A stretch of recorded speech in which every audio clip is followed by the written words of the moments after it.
This is a Brad Holmes impersonation. What am I going to do today in free agency? Should I call him? Nah.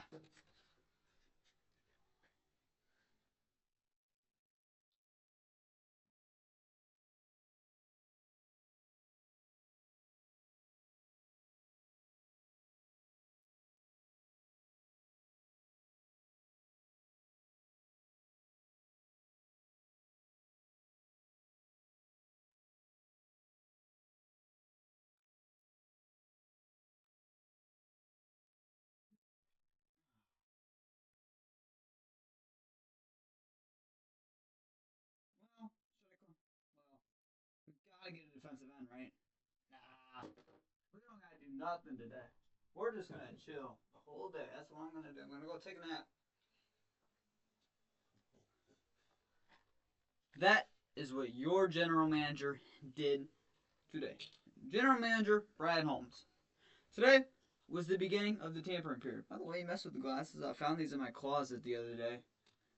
Can't remember when I got them. It feels like I got them like 10 years ago. It's been a minute.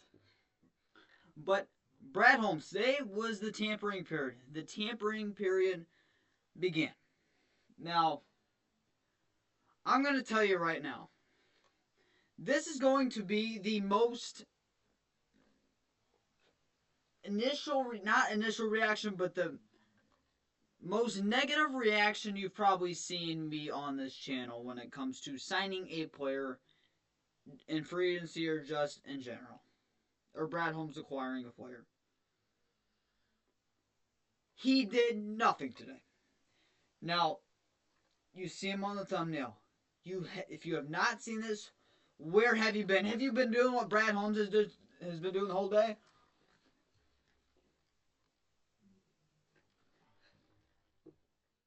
Just sleeping the whole day, if you haven't seen the news. DJ Reed, according to Jordan Schultz and multiple other sources, even though Twitter was down half the day today, breaking free agent quarterback DJ Reed plans to sign with the Lions on a 3-year, $48 million deal that includes $32 million guaranteed. Multiple sources tell NFL on Fox. One of the top corners on the market lands a lucrative deal in Detroit. Yes, he does, and I'm gonna say it right now before I'm gonna lose mine, and this way I can just get this over with. This is a solid deal. I do not hate this move. Carlton Davis signed a 3-year, $60 million deal with, I believe, $36 million guaranteed with the New England Patriots. Fine. There's no way we're going to pay Carlton Davis $20 million. If you would have told me we were going to do that a month ago, I would have lost my mind. But seeing what the market has now become in free agency this year, the fact that most likely when a Fatu Moafanu gets signed, he's probably going to get $15 million for a couple of years is insane. Just last year, a guy like a Fatu Moafanu probably would have went for more around like $6 million. Not just the market this year is insane. Now, DJ Reed, he was my number 2 cornerback in free agency this year behind Carlton Davis.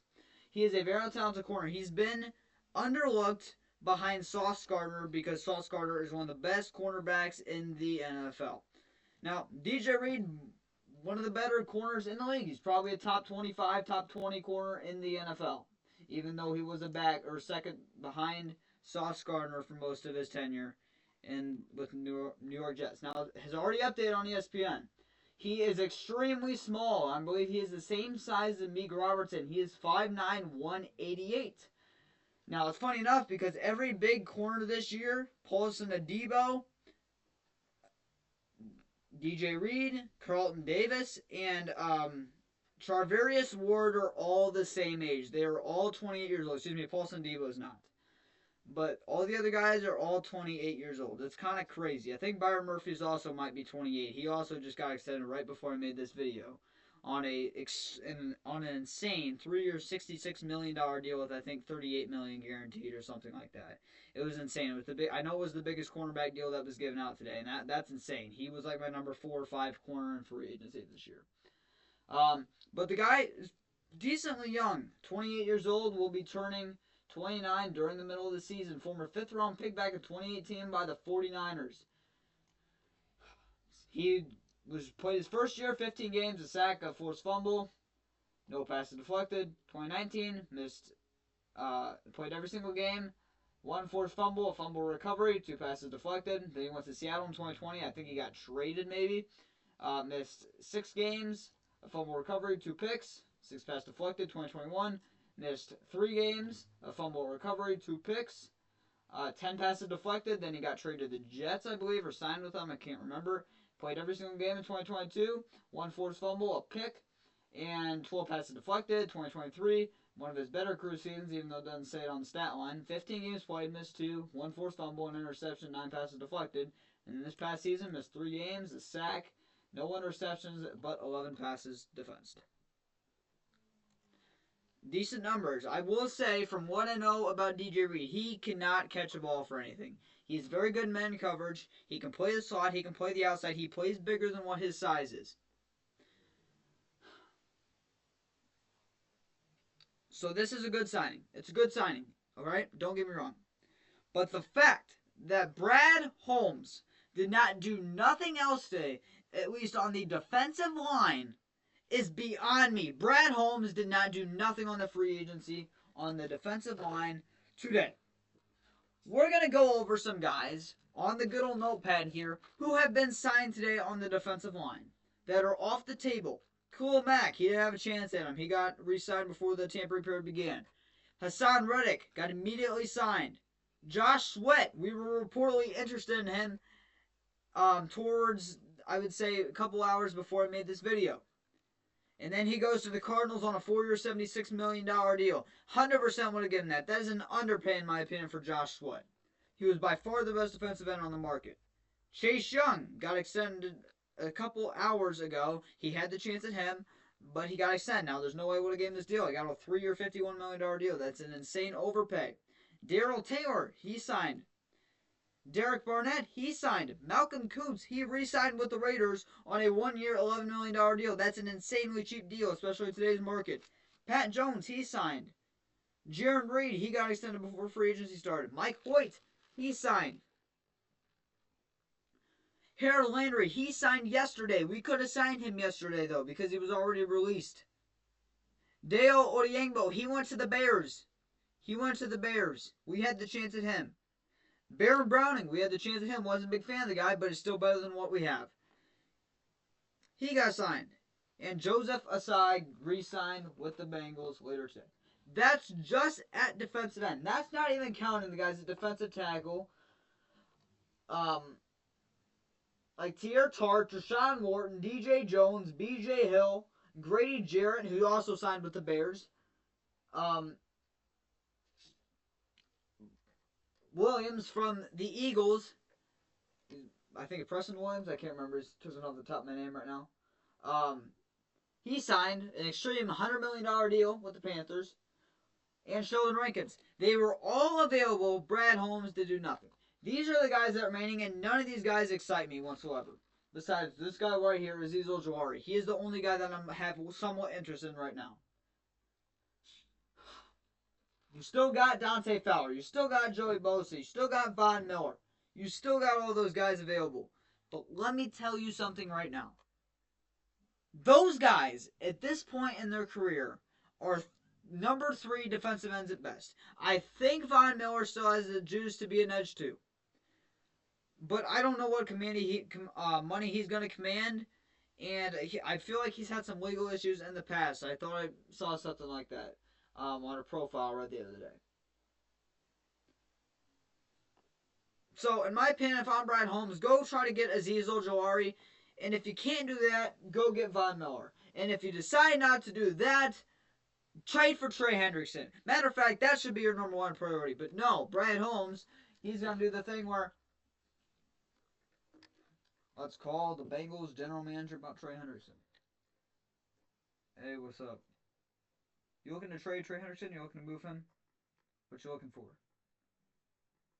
3rd round pick? Yeah, we can't do that. We were thinking more of a 6th round pick. That's what we're thinking because we have to give him an extension, you know. Yeah, I'm sorry, boss. We can't do that.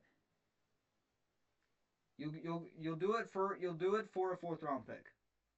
I still can't do that, boss. I'll give you a 6th and a 7th round pick for Trey Hendrickson. You can't do that? Alright. Thank you. That is what Brad Holmes would do when he calls for Trey Hendrickson. I love Brad Holmes. I've loved what he has done. But I'm starting to lose a little bit of confidence in him when it comes to the defensive line. Again, this is about DJ Reed. DJ Reed, great player. It's the fact that we did not make another signing today. We did nothing either day one of free agency essentially last year. We signed Marcus Davenport. All right, wasn't a big signing in my opinion. We traded for Carlton Davis. Now, yes, you can consider this a splash, but all you had to do was get another defensive end. I don't care if it was Hassan Reddick. Hassan Reddick signed a 1-year, $14 million deal with $12 million guaranteed with the Tampa Bay Buccaneers. You could just done that. And I know Lions fans are going to say, well, the cap. The cap. Teams are acting like this season, and always, every year, how does Howard Roseman do this every year? Act like the cap does not exist. Brad Holmes said $6 to $10 million was not easy, was not pocket money in one of his press conferences. In today's NFL, I think that's considered pocket money after what I saw today. Still got a lot of way to go. Still got day 2 of free agency tomorrow. Brad Holmes better make a move on that defensive line, and we'll probably sign a guy every day this week. The only good thing about today, besides the fact that we replaced Carlton Davis with a good option, is that no other Detroit Lions players signed with any team today besides Carlton Davis, and we replaced him already. So that is the only other good thing, but they're going to start falling off tomorrow. The Fatu Malifanus, the Levi Onwuzurikes, the Tim Patrick, they're going to be gone tomorrow if we cannot bring him back. Brad Holmes, you got to do something on that defensive line, man. You cannot just take 3 guys in the draft, and I don't even know if he's going to do that at this point. Leave thoughts in the comments down below, and if we trade for Trey Hendrickson, I will take all this back. But for right now, he has to do something on this defensive line, or I don't know if we can get to a Super Bowl. Because with Marcus Davenport as our starter, we saw it last year, he's always hurt. You touch him, he breaks like glass. And you have to throw him away in the trash because he just breaks like glass. He goes all over the floor. And he hasn't been productive in 4 seasons. I like him. But man, like, are we being real? As a starting edge rusher opposite Hutchinson, okay. I know this was the most negative I've been in a long time, but I had to, man. I had to. With Twitter being the way it was today, even though I didn't have to deal with it, with what Brad Holmes did, and the fact that we only made this one, okay.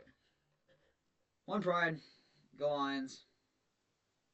Brad Holmes, please, please, please do something on that defensive line tomorrow. Please.